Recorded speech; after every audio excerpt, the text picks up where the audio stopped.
నేను Adani Gangavaram port employees union committee సభ్యులుగా పనిచేస్తున్నాను. అలాగే ఈరోజు మన స్పందన కార్యక్రమం ద్వారా జిల్లా కలెక్టర్ గారికి నివేదిక ఇవ్వడం జరిగింది. గతంలో గంగవరం పోర్టు నిర్మాణం కోసం గంగవరం, దిబ్బపాలెం, జాలారపల్లిపాలెం, చిన్నపల్లిపాలెం, పెదపల్లిపాలెం ఈ 5 మత్స్యకార గ్రామాలు కూడా ఆ రోజు భూములు, సముద్రాన్ని సర్వం సమర్పించడం జరిగింది. ఎందుకంటే గంగవరం పోర్టు నిర్మాణం జరిగితే మత్స్యకార సోదరులందరికీ కూడా మంచి జరుగుతుందనే ఉద్దేశంతో చేయడం జరిగింది.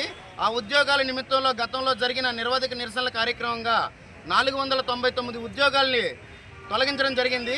వన్ టైం సెటిల్మెంట్ రూపంలో 27 లక్షల రూపాయలు 60 రోజుల్లో చెల్లిస్తానని వాళ్ళు తరలించిన తర్వాత 25 లక్షల రూపాయలే ప్రతి కార్మికుడికి ఇప్పటి వరకు చెల్లించారు. మిగిలిన 2 లక్షల రూపాయలు కూడా ఇన్కమ్ ట్యాక్స్ రూపంలో వారు చెల్లిస్తానని ఇన్కమ్ ట్యాక్స్ రిటర్న్ ఫైల్ చేయడం జరుగుతుంది. ఆ ఇన్కమ్ ట్యాక్స్ కట్ అవడం వల్ల ఏమైనా కార్మిక ఉద్యోగులకి ఏమైనా నష్టం వాటిల్లుతుందేమో అని చెప్పేసానని ఈరోజు జిల్లా కలెక్టర్ గారికి ఈ యొక్క స్పందన కార్యక్రమం ద్వారా మేము దరఖాస్తు చేయడం జరిగింది. జిల్లా కలెక్టర్ గారు స్పష్టం చేశారు, మీకు ఎటువంటి ఇబ్బంది లేదు, రేషన్ కార్డుకి కానీ మరియు ప్రభుత్వ పథకాలకు కానీ ఎటువంటి ఆటంకం కలిగే ఇది లేదు అని చెప్పేసానని మన స్థానిక జిల్లా కలెక్టర్ గారు స్పష్టం చేశారు.